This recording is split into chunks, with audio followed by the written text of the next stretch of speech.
الشيطان الرجيم بسم الله الرحمن الرحيم وإذ أخذنا ميثاقكم ورفعنا فوقكم الطور خذوا ما آتيناكم بقوة واسمعوا قالوا سمعنا وعصينا وأشربوا في قلوبهم العجل بكفرهم قل بئس ما يأمركم به إيمانكم إن كنتم مؤمنين. اور یاد کرو اس وقت کو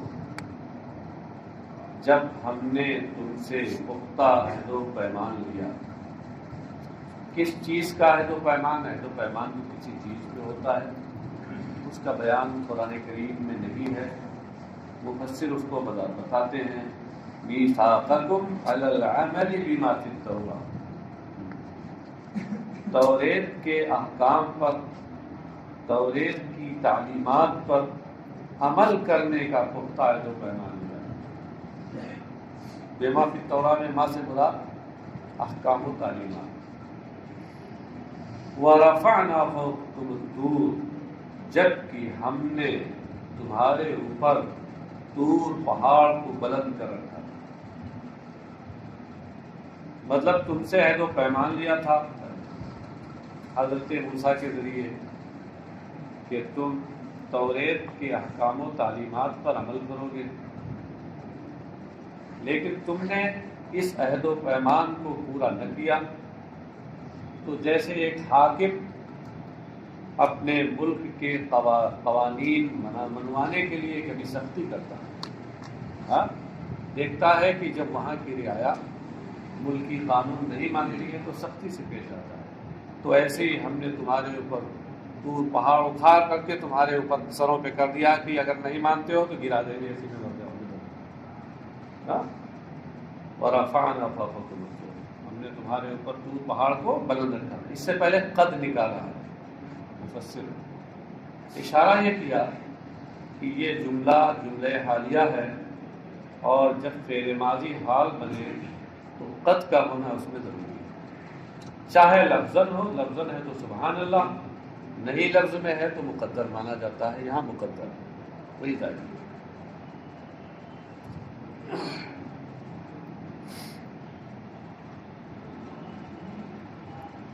تمہارے اوپر طور کو یعنی اس خاص پہاڑ کو ہم نے تمہارے اوپر بلند کر رکھا تھا. کب؟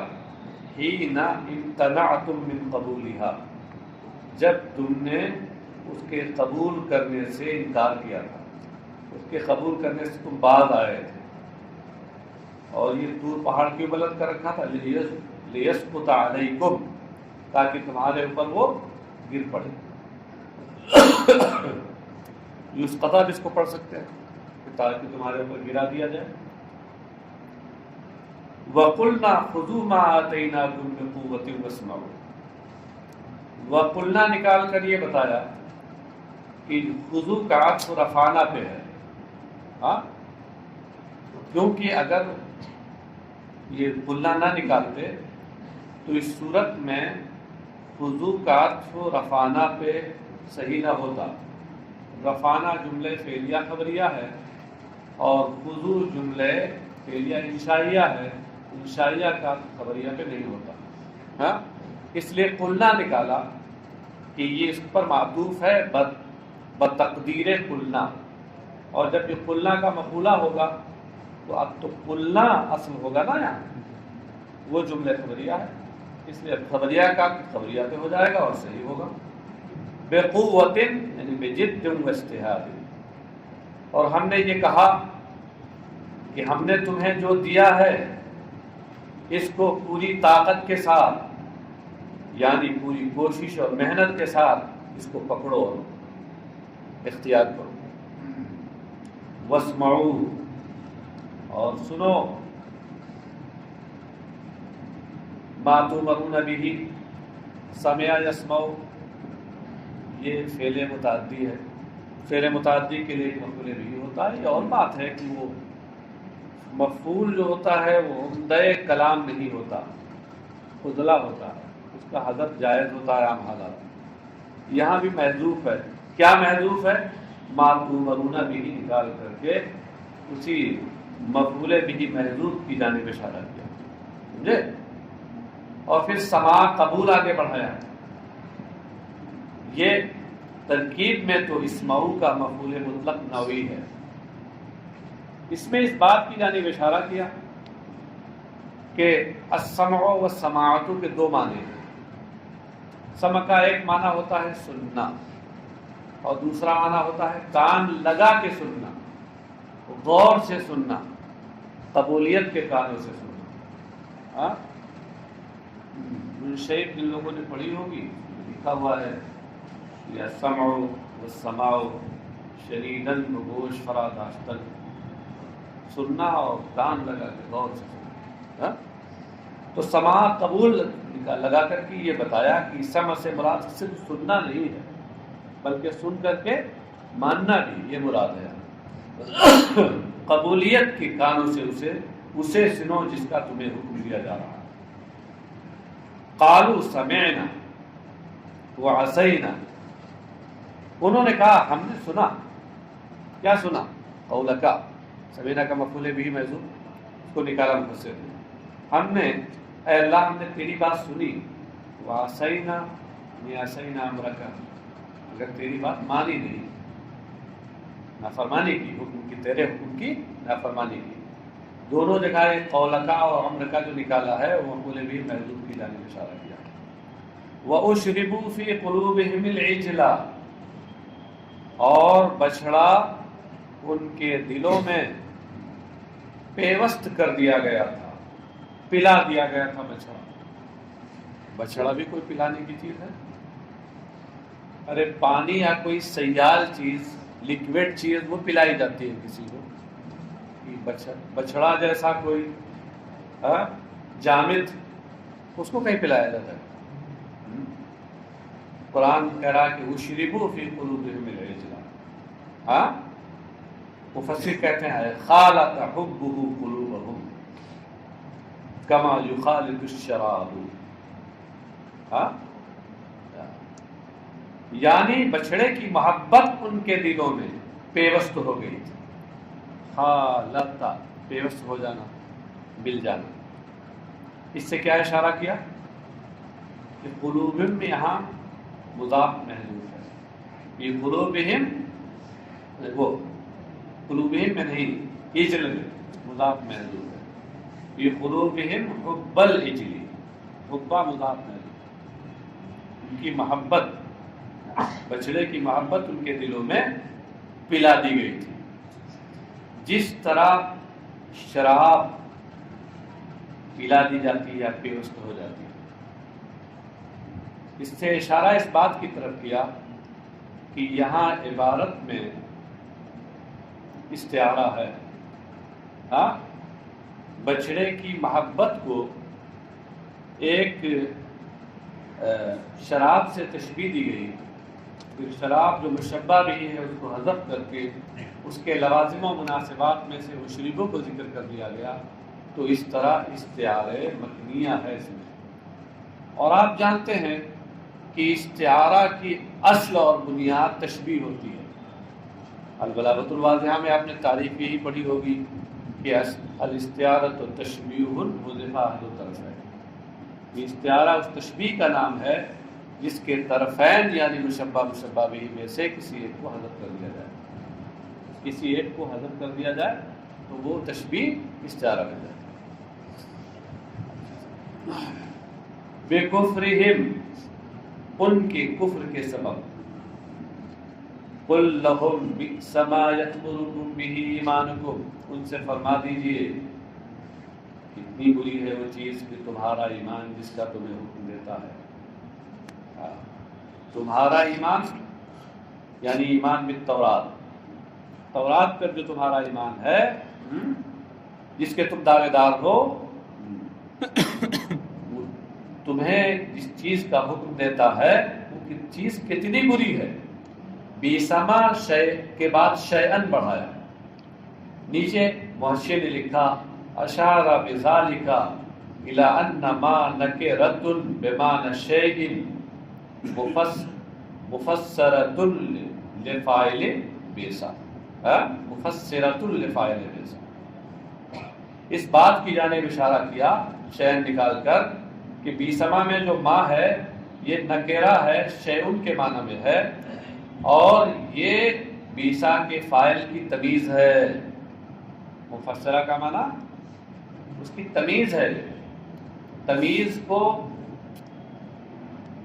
کو ممیز بھی کہتے ہیں، تبیین بھی کہتے ہیں، مبین بھی کہتے ہیں، تفسیر بھی کہتے ہیں، مفسر بھی کہتے ہیں، کئی نام ہیں اس کے۔ کافی تنوں میں آپ دیکھیں گے تمیز کے بیان میں سب نام سے تو اشارہ یہ کیا کہ یہ تمیز ہے، یعنی بیسا کے اندر ہوا ضمیر پوشیدہ، یہ ضمیر مبہم اس کا فاعل ہے، ضمیر مبہم میں ابہام ہے، ابہام کو دور کرنے کے لیے ما یا مرکن کی شکل میں اس کی تمیز آئی۔ بات سمجھے؟ اب ممیز تمیز سے مل کر کے صاحب یہ بیسا کا فاعل تو ہو گیا۔ بیسا کے بارے میں آپ جانتے ہیں کہ افعال ضم میں سے ہے۔ افعال مدح و ضم کے لیے جہاں ایک فاعل چاہیے تو وہیں ایک مخصوص بھی چاہیے، مخصوص بالمدح یا مخصوص بالضم۔ یہاں تو یہ فعل ضم ہے تو اس کے بعد ایک مخصوص بالضم چاہیے نا، وہ عبارت میں نہیں ہے۔ آگے مفسر نے بڑھایا عبادت العجل،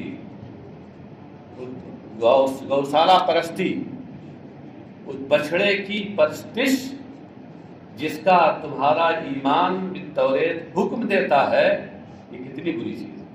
تو یہ مقصود بالضم کو انہوں نے ظاہر کیا ہے۔ نیچے دیکھیں محشر نے لکھا نا بیان للمخصوص بالضم، تو اس کو مرفوع پڑھیں گے کہ جو یہ مخصوص ہوتا ہے مرفوع ہوتا ہے۔ ان کنتم مؤمنین، یعنی ان کنتم مؤمنین بہا، اگر تم اس کے اوپر ایمان رکھتے ہو، کس پر؟ توریت پر۔ کما زعمتم، جیسے کہ تمہارا خیال ہے، تمہارا خیال یہی ہے کہ ہم توریت پہ ایمان رکھتے ہیں، تو اب تمہارا خیال یہ ہے کہ توریت پہ ایمان رکھتے ہو، تو جو کچھ تم کرتے ہو تو تمہارا لگتا تو یہی ہے کہ توریت پر ایمان رکھنا یہی تمہیں اس کا حکم دیتا ہے۔ حالانکہ صحیح معنوں میں توریت میں جو چیزیں ہیں، جو احکام ہیں، ان پر کوئی جب ایمان لائے گا تو اسی کے مطابق اس کو عمل کرنا چاہیے۔ ہاں، اس کے خلاف عمل کر رہا ہے تو بظاہر ایسا لگتا ہے کہ توریت پر ایمان ہی اسے اس کا حکم دے رہا ہے۔ المعنى لستم بمؤمنین، مطلب یہ ہے کہ حقیقت میں تم اس پر ایمان رکھنے والے نہیں۔ لأن الایمان لا یامر بعبادۃ العجل، اس لیے کہ توریت پر ایمان یہ بچڑے کی پوجا کرنے، عبادت کرنے کا حکم نہیں دیتا۔ ہاں، اور تم سے خطاب کیا گیا، تم سے مطلب کون ہے وہاں؟ اس زمانے کے رسول اکرم صلی اللہ علیہ وسلم کے زمانے کے جو یہودی تھے، لیکن مراد ان کے آباء و اجداد، ان کی بچڑے کی پوجا کرنا یہ تو ان کے آباء و اجداد کا کام تھا نا۔ ہاں، کہتے والمراد آباؤہم، اور اس سے مراد ان کے آباء و اجداد ہیں۔ اس سے پہلے بھی کئی جگہ بات آئی تھی۔ اے فکذالک انتم لستم بمؤمنین بالتوراۃ وقد کذبتم محمدا صلی اللہ علیہ وسلم والایمان بها لا یامر بتکذیبہ۔ یہ مطلب یہ ہے کہ اے اس زمانے کے یہودیوں، زمانے نزول قرآن کے یہودیوں، تم لوگوں کا حال بھی ایسے ہی ہے۔ تم توریت پر حقیقت میں ایمان رکھنے والے نہیں، جبکہ تم نے محمد صلی اللہ علیہ وسلم کو جھٹلایا ہے، اور توریت پر ایمان رکھنا یہ نبی آخر الزمان کی تکذیب کا حکم نہیں دیتا۔ سمجھ میں آ گئی بات؟ قل ان كانت لكم الدار الآخرة عند الله خالصة من دون الناس فتمنوا الموت ان كنتم صادقين۔ قل یعنی قل لهم، مخاطب کو ظاہر کر دیا۔ اللہ فرماتا کہ اے محبوب ان سے کہہ دیجئے ان كانت لكم الدار الآخرة عند الله خالصة من دون الناس۔ اصل میں جو یہودی تھے یہ کہا کرتے تھے کہ جنت تو ہمارے لیے صرف بنی ہے، بس ہم یہودیوں کے لیے، باقی کوئی جنت میں نہیں جائے گا۔ ہاں، ارے ہم لوگ بھی کہتے ہیں۔ اس لیے ہمیں اپنے اس طرز عمل پر غور کرنے کی ضرورت ہے۔ اس طرز عمل کی وجہ سے کہ ہم تو جنتی ہیں، سنی جنتی بھائیوں، تقریر ہوتی ہے نا، سنی جنتی بھائیوں، مگر جنتی تو ہے، اگر سنی ہے تو جنتی ہے، اس میں شبہ نہیں۔ لیکن اس طرز عمل نے بدعملی پھیلائی، اس طرز عمل نے لوگوں کے اندر بدعملی پھیلائی ہے، خوف خدا اور خوف آخرت ان کے دلوں سے نکال دیا ہے۔ اس لیے اس طرز عمل پر ہمیں نظر ثانی کرنی ہے۔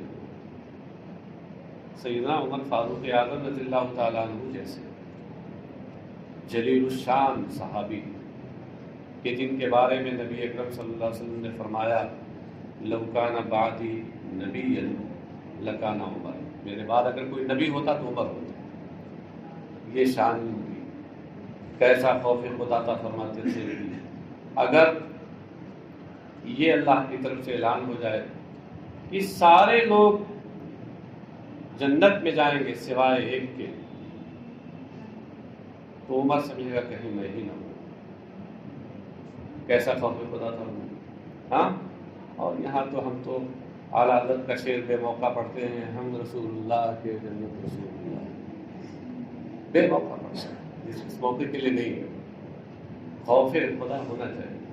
حضرت ملا علی قاری رحمۃ اللہ علیہ نے باضابطہ ایک رسالہ اس موضوع پہ لکھا ہے، خوف خاتمہ پر، المقدمۃ السالمہ فی خوف الخاتمہ، اس نام سے ایک رسالہ لکھا ہے۔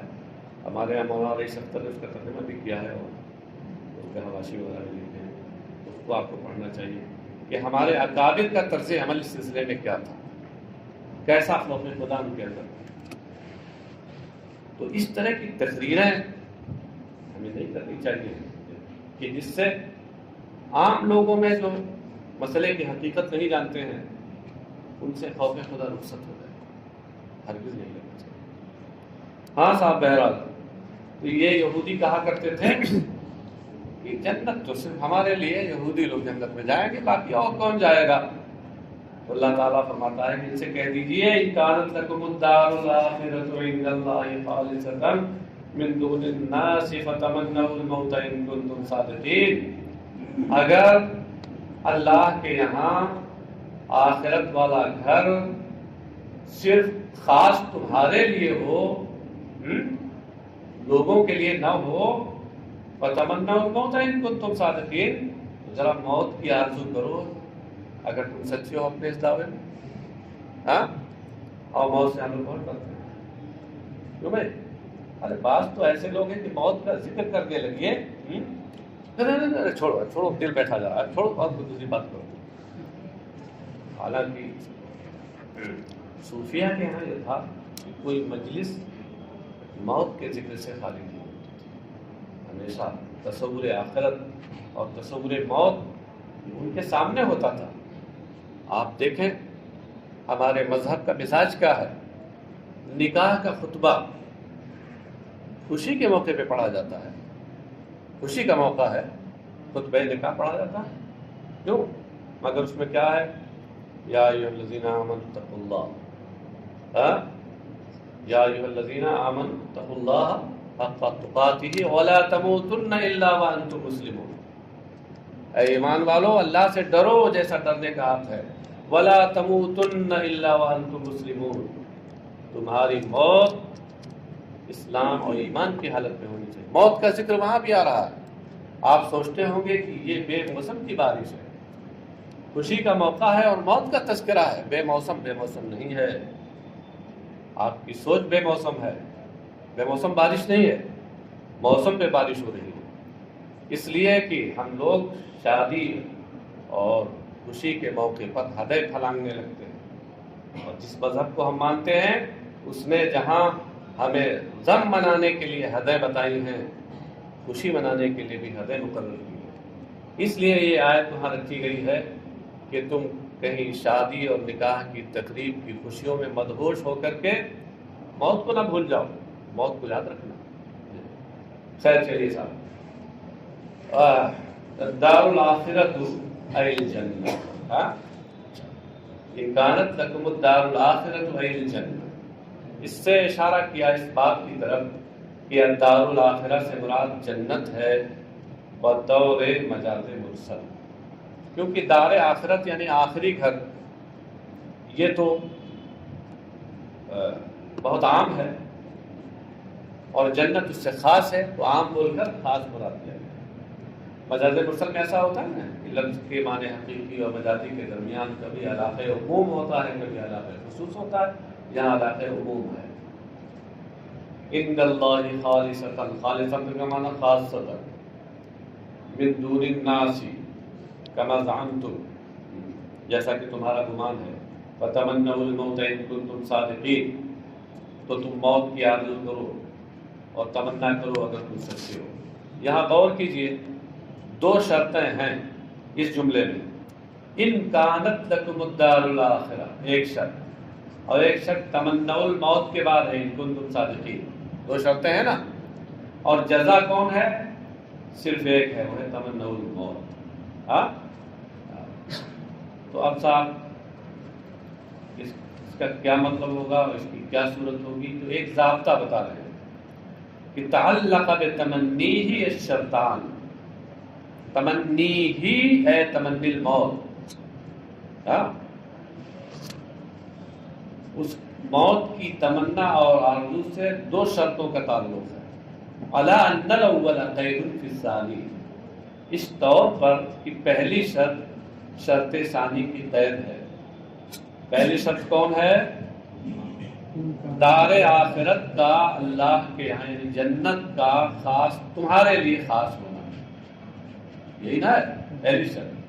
اور دوسری شرط کیا ہے؟ سچا ہونا۔ ہاں کہہ رہے ہیں کہ اس سے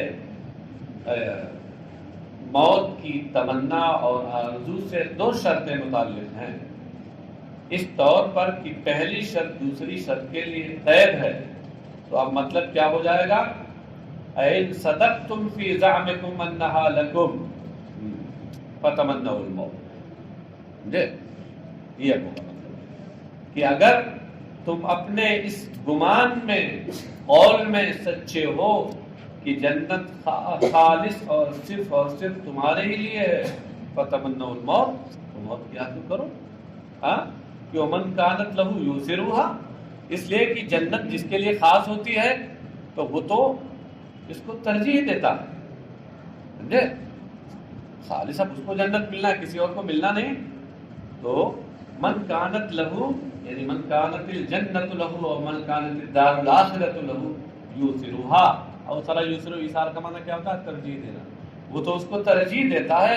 والموصل الیہ الموت فتمنوه، اور ظاہر سی بات ہے کہ موت ہی وہاں تک پہنچانے والی ہے، بغیر مرے تم دار آخرت میں تو پہنچ نہیں سکتے۔ تو جب وہی پل ہے اور وہی ذریعہ ہے وہاں تک پہنچنے کا، فتمنوه، تو اب موت کی آرزو کرو۔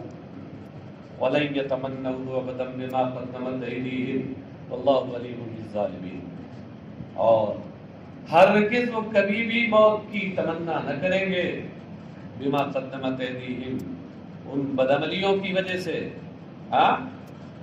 جو ان کے ہاتھوں نے آگے کر رکھی، یا ان کرتوتوں کے، بدعملی نہ کہو، عمل ہی سے متعلق نہیں ہے، اعتقاد بھی اس میں شامل ہے، ان کرتوتوں کی وجہ سے، ان گناہوں کی وجہ سے جو ان کے ہاتھوں نے پہلے کر رکھا ہے۔ وہ کیا ہے گناہ؟ من کفرہم بالنبی صلی اللہ علیہ وسلم المستلزم لکذبہم، یعنی نبی اکرم صلی اللہ علیہ وسلم کے ساتھ کفر کرنا اور انکار کرنا جو ان کے جھوٹے ہونے کو مستلزم ہے۔ تو یہ اس کی بنیاد پر وہ کبھی آرزو نہ موت کی کریں گے۔ واللہ علیم بالظالمین الکافرین، اور اللہ ظالموں کو جانتا ہے۔ الکافرین یعنی ظالمون سے مراد کون ہے؟ کافرین۔ کیوں؟ اس لیے کہ کفر یہ تو ظلم کا سب سے بڑا فرد ہے نا۔ قرآن کریم میں ایک جگہ آیا ہے ان شرک لظلم عظیم، ان شرک لظلم عظیم، تو شرک اور کفر کو ظلم عظیم کہا گیا، یہ سب سے بڑا فرد ہے اس کا وہ۔ اس لیے یہاں ظالمین سے مراد ہے کافرین، یعنی ظلم سے کفر مراد ہے۔ بات سمجھے؟ کیونکہ اس میں بدو شیء فی غیر محلی ہوتی ہے۔ تو اللہ ظالموں ان کافروں کو خوب جانتا۔ حالانکہ آپ غور کریں تو ہونا یہ چاہیے تھا کہ واللہ علیم بہم، اللہ ان کو خوب جانتا۔ موقع تھا اس میں ضمیر کا، مگر اس میں ظاہر رکھا گیا، یعنی یہاں کیا ہوا؟ وضع الظاہری موضع المضمر، کلام کو کبھی کبھی مقتضائے ظاہر کے خلاف لایا جاتا ہے. اس کو آپ علم معانی میں پڑھیں گے، پڑھ رہے ہوں گے آپ مقتصد المعانی پڑھ رہے ہیں نا، علم معانی میں آگے پڑھیں گے کہ کلام کو کبھی کبھی مقتضائے ظاہر کے خلاف لایا جاتا ہے، کبھی مقتضائے ظاہری کے مطابق لایا جاتا ہے، کبھی خلاف لایا جاتا ہے. اس کی بہت سی صورتیں ہیں، ان میں سے ایک صورت یہ بھی ہے کہ کب موقع ہوتا ہے اس میں ضمیر کا اور لایا جاتا ہے وہاں اس میں ظاہر، کبھی اس کے الٹا ہوتا ہے. تو یہ جو لایا جاتا ہے اس میں کوئی نہ کوئی حکمت ہوتی ہے. یہاں حکمت یہ بتانا ہے کہ یہ جو یہود ہیں یہ ظالم ہیں، یعنی کافر ہیں. ہاں، اور علیم بہم اگر کہہ دیا جاتا تو اس کا اظہار نہیں ہوتا اس وصف. فَيُجَازِيهِمْ، تو وہ اللہ انہیں اس کی جزا دے گا. یہ علیم بالظالمین کی تفسیر ہے. ظالمین کی تفسیر تو کافرین ہو گئی، اور علیم کی تفسیر یجازیہم. کیا مطلب ہے؟ اللہ جانتا ہے تو کیا؟ جب جانتا ہے تو جو منصف حاکم ہوتا ہے وہ جب جرم جانتا ہے تو جرم کی سزا بھی دیتا ہے، سمجھے؟ لازمہ ہے اس کے لیے. تو مطلب یہ ہوا، گویا مفسر یہ بتانا چاہتے ہیں کہ علیم بالظالمین سے بطور کنایہ یہاں مراد ہے واللہ مجازیہم مجازن بالظالمین. اللہ ان ظالموں کو ان کے ظلم کا بدلہ دینے والا ہے. وَلَتَجِدَنَّهُمْ أَحْرَصَ النَّاسِ عَلَىٰ حَيَاةٍ وَمِنَ الَّذِينَ أَشْرَكُوا يَوَدُّ أَحَدُهُمْ لَوْ يُعَمَّرُ أَلْفَ سَنَةٍ وما هو بمزحزحه من العذاب ان يعمر والله بصير بما يعملون، یا بما تعملون دونوں قراءتیں ہیں. اللہ تعالیٰ آگے فرماتا ہے وَلَتَجِدَنَّهُمْ، اس میں لام قسم ہے، اس کا وہی خاص اصطلاحی معنی ہے جس سے پہلے بار بار بتایا گیا. اور ضرور بخدا ضرور تم انہیں زندگی کے معاملے میں لوگوں میں سب سے زیادہ حریص اور لالچی پاؤ گے. وَمِنَ الَّذِينَ أَشْرَكُوا، اور مشرکوں سے بھی زیادہ لالچی پاؤ گے. من الذین سے پہلے احرسا نکال کر کے، اور مفسر نے یہ بتایا کہ یہاں احرسا محذوف ہے، ہاں، کیونکہ احرسا اس میں تفضیل کا استعمال معطوف علیہ میں اضافت کے ساتھ ہوا، اور یہاں من کے ساتھ ہوا. اس میں تفضیل کا استعمال تین طریقے سے ہوتا ہے، کبھی اضافت کے ساتھ، کبھی من تفضیلیہ کے ساتھ، اور کبھی الف لام کے ساتھ. اس لیے من سے پہلے آرسا نکال کر بتایا کہ من تفضیلیہ ہے، آرسا یہاں تفضیل میں ہے. اور بخدا تم ضرور ان یہودیوں کو تمام لوگوں سے زیادہ زندگی کے معاملے میں حریص اور لالچی پاؤ گے، اور مشرکوں سے بھی زیادہ انہیں حریص پاؤ گے.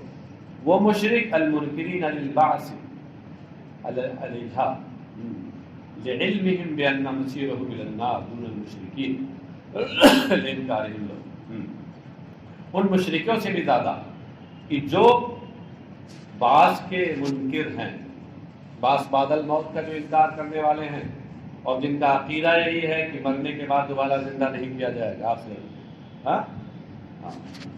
وہ تو کہتے ہیں یہی دنیا، یہی دار الجزا ہے، اور جیسا کرو گے ویسا مرو گے.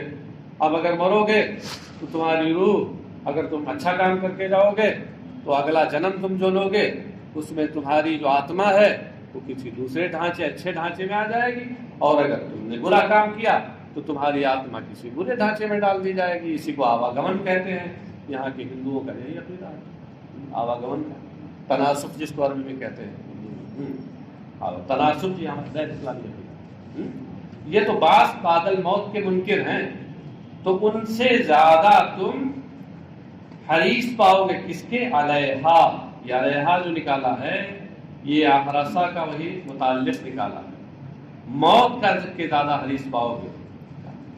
تو ان سے زیادہ موت کے حریص کیوں پاؤ گے؟ لعلمہم بأن مصیرہم الی النار، اس لیے کہ ان کو اس بات کا علم ہے کہ ان کا ٹھکانہ نار جہنم ہے. دون المشرکین، جبکہ مشرکوں کا کوئی اس کا علم نہیں، کیونکہ ان کا عقیدہ ہی نہیں. کیوں؟ لإنکارہم لہو، اس لیے کہ وہ تو آخرت کے منکر ہیں، وہ تو کہتے ہیں یہی دنیا میں جو کچھ ہونا ہے ہو جائے گا۔ یود احدہم لو یعمر الف سنہ، یود یعنی یتمنی احدہم، ان میں سے ہر ایک یہ آرزو کرتا ہے، لو یعمر الف سنہ، کاش اسے 1000 برس کی عمر دے دی جاتی۔ یہاں لو یعمروں میں جو لو ہے یہ مصدریہ ہے، ان مصدریہ کے معنی میں ہے، اور ان مصدریہ یہ موصول حرف، یہ ان مصدریہ جو ہوتا ہے یہ موصول حرفی ہوتا ہے، اس کے بعد کا جو جملہ اس کا صلہ ہوتا ہے، یہ اپنے ماں باپ صلہ کے ساتھ مل کر مصدر کے معنی میں ہوتا ہے، اس لیے کہتے ہیں کہ لو مصدریہ ہے ان کے معنی میں، اور یہ اپنے صلہ کے ساتھ مل کر مصدر کی تعویل میں ہے۔ مفعول یودو، یودو کا مفعول ہو گیا، جو لو یعمر الف سنۃ یہ یودو کا مفعول بھی ہو گیا۔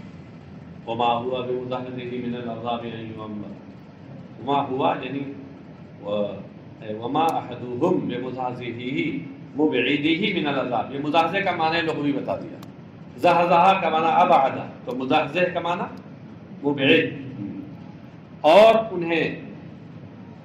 کوئی عذاب نار سے انہیں بچانے والا نہیں، این یعمر، اور عذاب نار سے ان میں سے کسی کو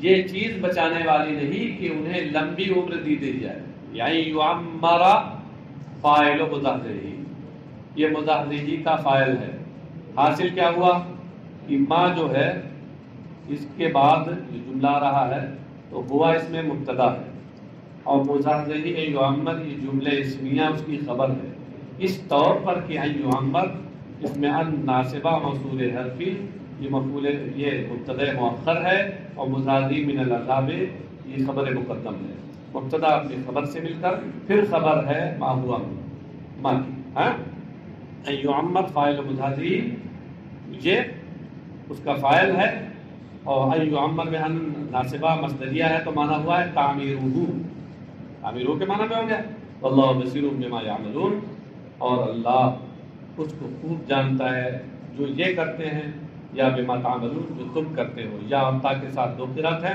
تو جانتا ہے تو کیا مطلب ہے؟ بطور کنایہ مراد یہ ہے کہ انہیں اس کا بدلہ دے گا، ہاں